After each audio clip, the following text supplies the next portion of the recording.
My question is, if you were investing a small sum today, which approach would you use? Well, I would use the approach that I think I'm using now of trying to search out businesses where I think they're selling at the lowest price relative to the discounted cash they would produce in the future. But if I were working with a small amount of money, the universe would be huge compared to the universe of possible ideas I work with now. You mentioned that 56 to 69 was the best period. Actually, my best period was before that. It was from right after I met Ben Graham in early 1951. But from the end of 1950 through the next 10 years, actually returns averaged about 50% a year. And I think they were 37 points better than the Dow per year, something like that. But I was working with a tiny, tiny, tiny amount of money.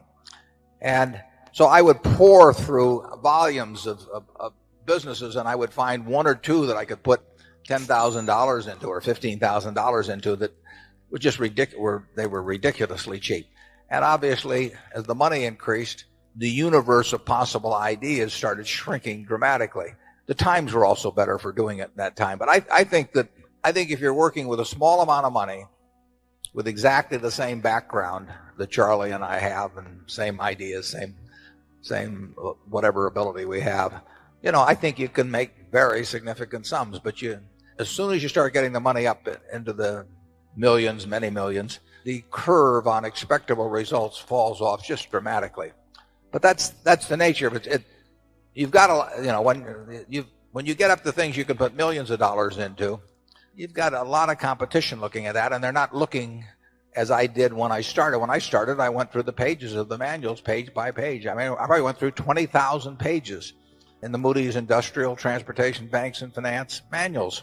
And I did it twice. And I actually, looked at every business. I didn't look very hard at some.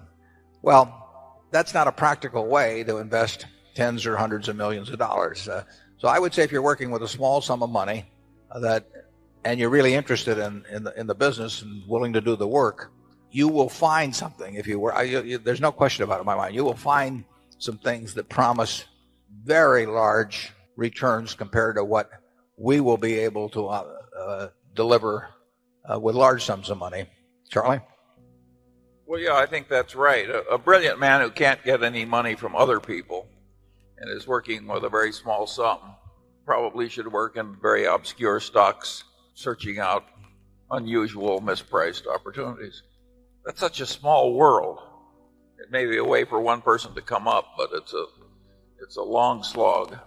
Yeah, most smart people, unfortunately, in Wall Street figure that they can make a lot more money, a lot easier, just by one way or another, getting an override on other people's money or delivering services in some way that people. And the monetization of hope and greed, is a way to make a huge amount of money.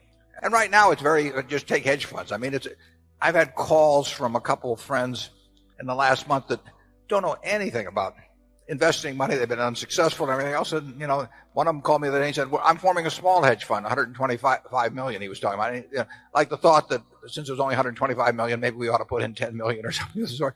I mean, if you looked at this fellow's Schedule D on his 1040 for the last 20 years, you'd think he ought to be mowing lawns.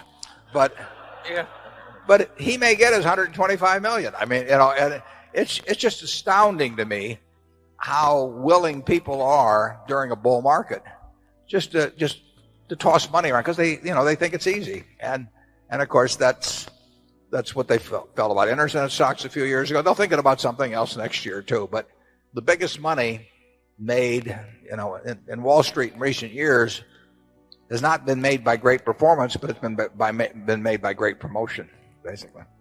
Charlie, do you have anything? Well, I would state it even more strongly. I think the current scene is obscene. I think there's too much mania. There's too much chasing after easy money. There's too much misleading sales material about investments. There's too much on the television emphasizing speculation in stocks.